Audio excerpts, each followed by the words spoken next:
AITA for blaming my nephew for using my credit card without my permission. I have always been the type of person who doesn't check my bank statements too closely. I know, that is a terrible habit, but I usually glance at them, see the expected charges, and move on. I live a pretty routine life, and my spending habits are predictable, so nothing ever really jumps out at me. But recently, something did. I noticed a PlayStation charge that I definitely did not make. It wasn't a huge amount, just enough to be annoying. At first, I figured it must have been some sort of mistake, a double charge or a small subscription fee I had overlooked. But something about it didn't sit right with me. So, for the first time in way too long, I sat down and went through my bank statements for the past year. And what I found made my stomach drop. There were over 100 charges from PlayStation. Not 4. Not 10. Over 100. I am not a huge gamer. I own a PlayStation, sure, and I have 2 accounts, but in the entire past year, I had made exactly 4 legitimate purchases. 4. Yet, my bank statements showed charges totaling around $1,500. My mind started racing. Someone had my credit card information. Someone had been using my money for months, and I had been blissfully unaware. I did the first thing any rational person would do. I reached out to the only people I knew who had kids that played PlayStation. My siblings. Specifically, my brother and sister, who both have kids who are into gaming. I wasn't accusatory. I wasn't rude. I just asked if there was any chance their kids had used my card for purchases before I called my bank to dispute everything. Both of them immediately denied it. They assured me their kids always asked before making purchases and that there was no way my card was attached to their accounts. They were so confident that I actually started to doubt myself. Maybe it really was some kind of fraud, some scammer who had gotten my details. So, I went ahead and called both PlayStation and my bank. My bank was surprisingly helpful. They were able to charge back the most recent few months' worth of transactions, and the rest was placed under investigation. PlayStation, on the other hand, was a nightmare to deal with, but I did my due diligence, explained the situation, and thought that was the end of it. I had done what I needed to do. I had protected my finances, and now it was up to the bank and PlayStation to sort out the rest. Then, a few days later, I got a panicked call from my teenage nephew. His PlayStation account had been permanently banned. He was freaking out, talking a mile a minute, saying he had no idea what happened and begging me to help. I asked him if he was absolutely sure he hadn't bought anything with a credit card that wasn't his. He swore up and down that he had not. He was adamant. But something about the way he was talking made me suspicious. I have access to his email because, at one point, I helped him set up his account when he was younger. So, I logged in and checked. And there it was. The smoking gun. His entire purchase history, dating back months, all made with my credit card. It wasn't even a few purchases here and there, it was constant. Battle passes, skins, in-game currency, expansion packs. Everything he played had transactions tied to it. I called him back and laid it all out. He immediately backpedaled, saying that maybe he had bought a few things here and there but that he didn't realize he was using my card. I told him that was impossible because he had to actively select a payment method every single time he made a purchase. He knew. He had known all along. That was when my sister got involved. And let me tell you, I was not prepared for the sheer level of denial and hostility that came my way. She was furious. But not at her son. No, she was angry at me. She claimed that I must have added my credit card to his account at some point, that this was all my fault for not removing it, and that I had no right to dispute the charges. She kept saying that if it had been her credit card, she would have gotten alerts. That it was on me for not catching it sooner. Never once did she acknowledge that her son had knowingly spent $1,500 that did not belong to him. I told her that he had stopped asking for purchases because no one had stopped him when he realized he could use my card freely. I reminded her that I had given him a several $100 PlayStation gift card for his birthday that he could have used instead. But instead of taking any responsibility, she accused me of blaming her kid for everything, as if I had somehow forced him to use my card. She said she was going to call PlayStation and try to pay off the balance so he could get his account back.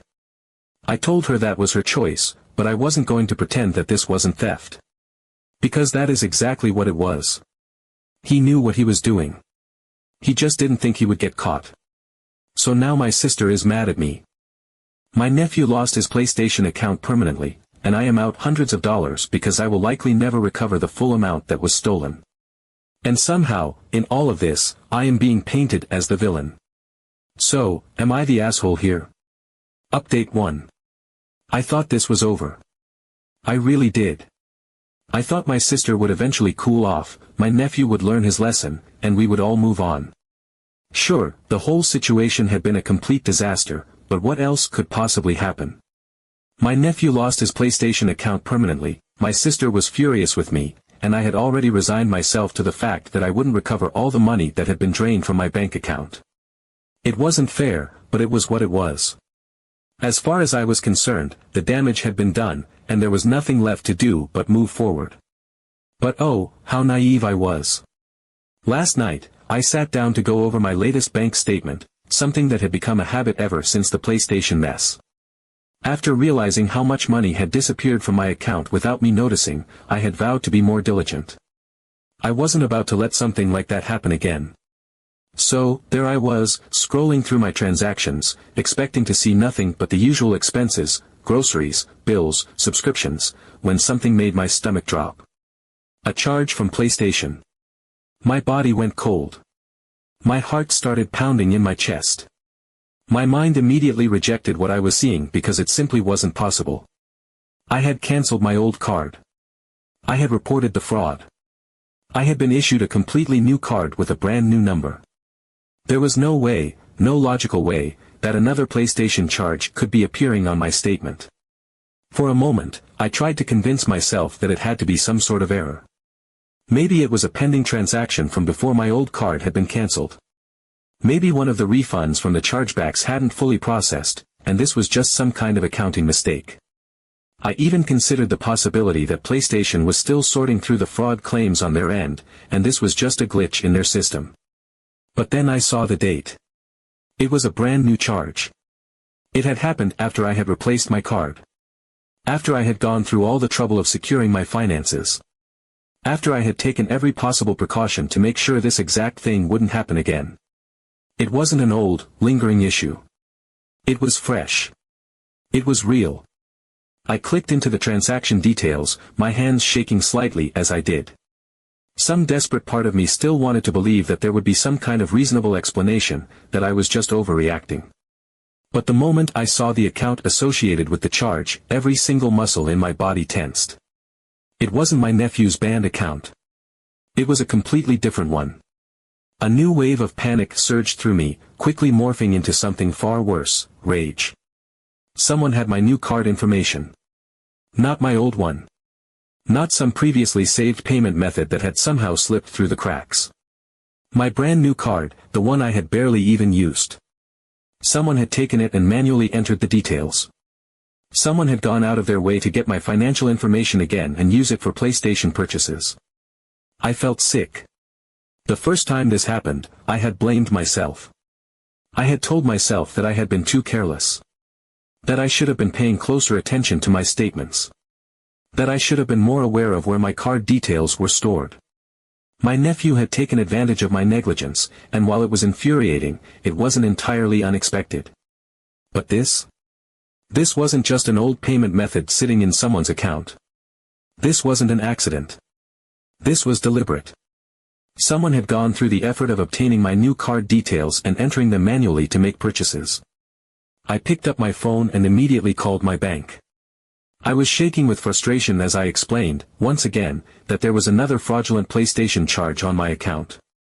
The representative was professional and helpful, but I could hear the unspoken judgment in their voice. Another fraudulent PlayStation charge. After everything I had just gone through. I could practically hear them wondering how I had let this happen again. I told them I had no idea how my new card had been compromised, that I had never once linked it to any PlayStation account. They took down all the information, cancelled my card yet again, and assured me that a new one would be issued. But I wasn't just going to sit there and accept this. I needed answers. I started retracing every step I had taken since receiving my new card. I had barely even used it. The only places I had entered it were trusted services that I had been using for years without issue. It had never touched PlayStation. It had never been linked to any account. There was no way this should have happened. My brain was working overtime, trying to piece together the puzzle, when my phone buzzed. I looked down and saw a text message notification. It was from Jason, my nephew's younger brother. It was short. Just one sentence. But the moment I read it, I felt my blood run cold. "Hey, I think I messed up. Update 2. I called Jason right away. The moment he picked up, he sounded nervous, his voice barely above a whisper. The first thing out of his mouth wasn't an apology, wasn't an explanation. It was a plea. "Please don't tell my mom." That alone told me everything I needed to know. I pressed him, demanding to know exactly what he had done and how he had done it. At first, he hesitated, trying to play dumb, acting like he had no idea what I was talking about. But I wasn't in the mood for games. I told him straight up that I already knew the charge had come from a different PlayStation account, that I had already flagged it as fraud, that I wasn't going to let this slide. He could tell me now, or I would go to his mom and tell her myself. That's when he cracked. Piece by piece, the whole story came tumbling out. Apparently, after my nephew had been caught using my card the first time, he hadn't exactly been remorseful. He hadn't learned anything from losing his PlayStation account, from getting banned, from the entire mess that had unfolded. Instead, he had bragged to Jason about how long he had been getting away with it. About how easy it was. About how dumb I had been for not noticing sooner. And Jason? He had listened. He had absorbed every detail like a student taking notes from a seasoned expert. My nephew had taught him exactly how to do it. How to enter card details manually. How to make the purchases blend in so they wouldn't stand out right away. How to save the payment method before the bank could flag anything. And the worst part? Jason had taken his brother's lessons to heart. He had gone ahead and done it himself. It was never a one-time thing. He had been planning to use my card the whole time. He saw it as free money, a loophole, a way to get whatever he wanted without having to ask permission or spend his own allowance. So, as soon as I got my new card, he made sure to grab the details. He saw it in my wallet once, memorized the numbers, and entered them manually when he made a brand new PlayStation account. It was that easy. He had gone on a spree, buying games, in-game currency, whatever he wanted. He didn't stop to think about consequences, didn't stop to consider what would happen if he got caught. His brother had gotten away with it for so long, why wouldn't he? But unlike his brother, Jason had second thoughts. The moment he saw that I had caught the charge so quickly, panic set in. His older brother had been fine until I looked too closely, but Jason had never expected me to be checking my statements so obsessively. He had assumed he would have weeks, months before I noticed anything. Instead, I caught it almost immediately. And now, his stomach was in knots because he knew exactly what was coming next. I was furious. Beyond furious. My nephew hadn't just stolen from me. He had turned it into a skill, a trade, a legacy to be passed down. He had mentored Jason in fraud like some kind of criminal mastermind, and Jason, eager to follow in his brother's footsteps, had jumped right in without a second thought. I didn't care how old they were. This wasn't some innocent mistake. This wasn't a misunderstanding. This was deliberate. And I was done playing nice. I called my sister immediately, convinced that this time, she would have no choice but to take responsibility. Surely, now that both of her kids had been caught red-handed, she would finally see the truth. She would understand how serious this was. She would take action. Oh, how wrong I was. Her response was instant and dismissive. They're just kids. You're the adult. You should have been more careful. I felt my entire body tense with rage. That was it. That was her takeaway. Not that her kids had stolen from me. Not that they had done it twice. Not that they had actively learned how to defraud me and then passed the knowledge down like a family tradition. No. To her, the real issue wasn't what they had done, it was that I had let it happen. I couldn't believe what I was hearing. She refused to believe that Jason had done anything wrong. She accused me of being dramatic, of making a big deal out of nothing, of blowing this way out of proportion. Kids make mistakes. They don't understand money the way adults do. I should have just locked my card down better. I should have been paying closer attention. It wasn't their fault that I hadn't been more cautious. I shut that conversation down fast. I told her that this wasn't about me being careful. This wasn't about a simple mistake. This was theft. Her kids had knowingly and willingly stolen from me. They weren't confused. They weren't unaware of what they were doing. They knew exactly what they were doing, and they had done it anyway. She wouldn't hear it. She actually had the audacity to suggest that I must have accidentally given them my new card information at some point. That there was no way Jason had memorized it from my wallet. That this was all just some misunderstanding. I couldn't take it anymore. If she wasn't going to do anything about it, then I was. Update 3. I had no choice. There was no more room for discussion, no more family goodwill, no more trusting that my sister would step up and handle things like a responsible parent. She had made it painfully clear where she stood. This was my fault, not hers. Her kids weren't thieves. They were just kids, and I was the unreasonable one for expecting any sort of accountability. So, I did what I should have done the moment this all started. I filed a formal fraud report with my bank. I laid everything out in detail, from the initial theft by my older nephew to Jason picking up where his brother had left off. I provided every fraudulent charge, every bank statement, and every bit of proof I had. I made it clear that this was not a misunderstanding or an accident. This was theft. Intentional, repeated theft. The moment I submitted the fraud report, I made a decision. No more chances. No more access. No more family trust. My sister and her kids were officially cut off. For years, I had let things slide. I had been the good sibling, the generous uncle, the easygoing one who was always willing to help out. But that goodwill had been exploited, twisted into something ugly. My kindness had been taken as a weakness, my trust as an invitation to be used. That was over. I would never again let myself be put in a position where I had to clean up their mess. A few days later, my phone rang. It was my sister, and she was absolutely livid. At first, I almost didn't answer. I had no interest in dealing with another round of her denial and blame shifting. But something told me this wasn't just another attempt to guilt-trip me. There was something different this time. So, I picked up.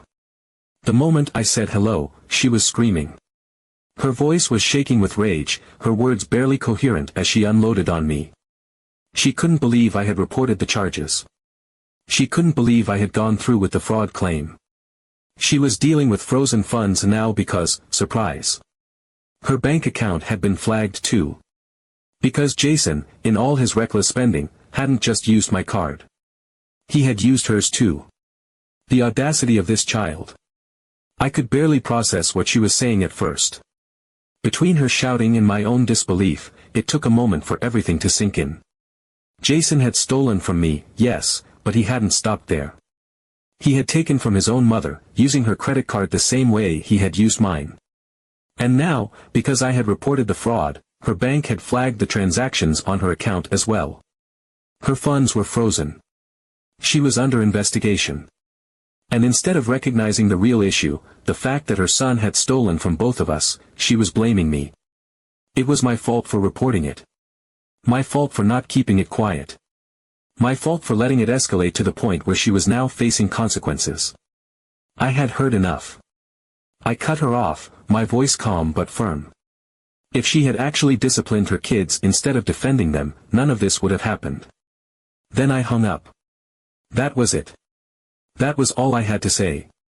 I knew, even before she called, that she wouldn't take any responsibility. That she would twist it around and make it about how unfair it was for her to have to deal with financial stress.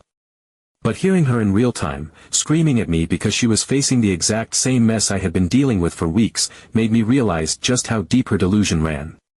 She wasn't upset that her son had stolen from her. She was upset that she had to deal with the fallout. Later that night, my phone buzzed again. A text message. It was from my older nephew. Thanks a lot. That was it. No apology. No remorse. Just pure, entitled bitterness. As if I had done something to him. As if I had wronged him by refusing to let him keep stealing from me. I stared at the message for a long time before making my decision. I blocked his number. He wasn't sorry. He wasn't even pretending to be. He had been caught red-handed, lost his account, and instead of accepting responsibility, he had moved on to being bitter that he had gotten caught in the first place. But Jason? Jason was different. I spoke to him separately, and for the first time, I saw something resembling actual guilt. He wasn't defensive like his older brother.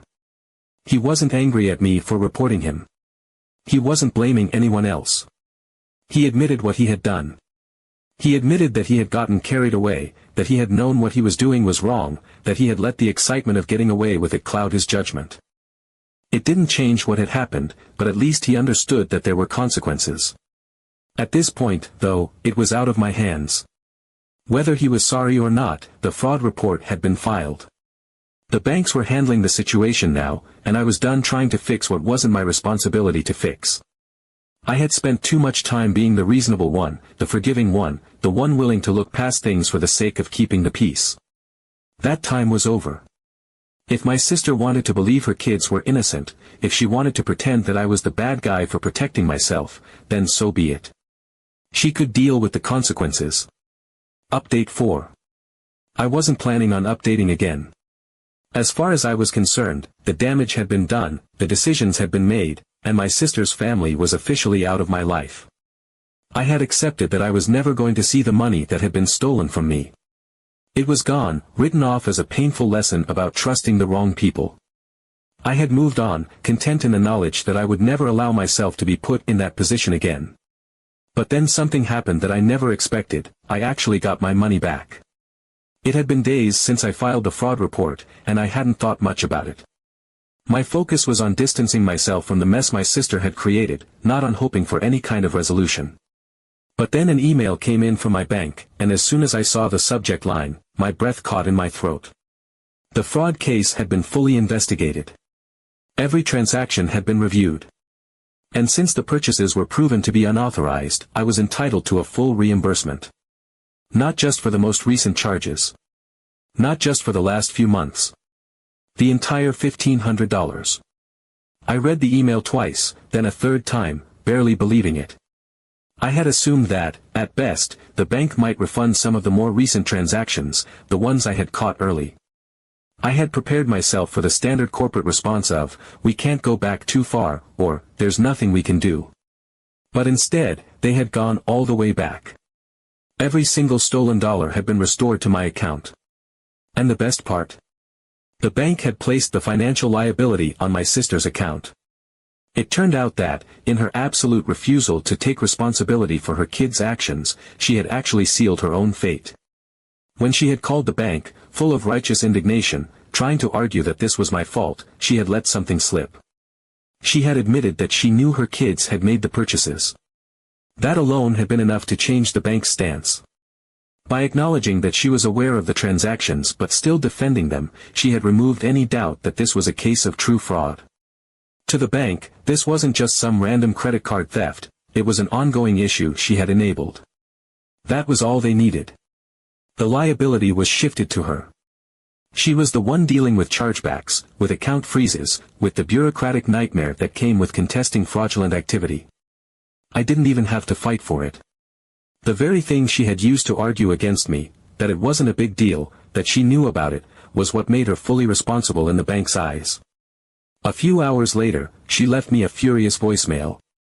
Her account had been locked, and according to her, the bank wouldn't unfreeze her funds until she paid back the entire amount. She was screaming, practically incoherent with rage, blaming me for everything. As if I had forced her kids to steal. As if I had been the one to repeatedly ignore red flags and refuse to discipline them. As if I had put her in this position, rather than her own failure to parent responsibly. I deleted the voicemail without responding. There was nothing left to say. Later, I heard from a cousin that my sister was still ranting about how I had ruined her finances over some dumb video game charges. Not a single word about the fact that her kids had committed fraud. Not a single acknowledgement that she had refused to do anything about it. To her, I was the villain, the one who had taken things too far, the one who had escalated the situation. She wasn't angry at her kids for stealing. She was angry that they had been caught. That was the moment I knew there was no coming back from this. Cutting her off had been the right decision. As for my nephews, Jason actually reached out again, and this time, it wasn't entitlement or deflection. It was a real apology. He admitted that he had done something awful, that he had gotten carried away, that he had let greed get the better of him. He said he felt guilty, that he regretted what he had done, and that he was being punished for it. Apparently, my sister had finally grounded him, cutting off his internet access for 2 months. At least one of them had learned a lesson. The older one. No such thing. No apology, no guilt, no attempt to make things right. Just another display of entitlement. I found out from that same cousin that he was still angry about losing his PlayStation account, still acting like I had personally ruined his life.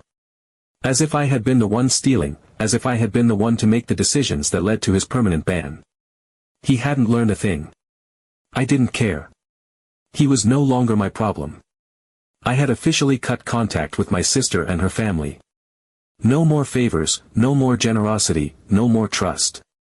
I had spent too long allowing myself to be used, to be manipulated into playing the role of the easygoing family member who could always be counted on to help out. But hey, at least my bank account is back to normal.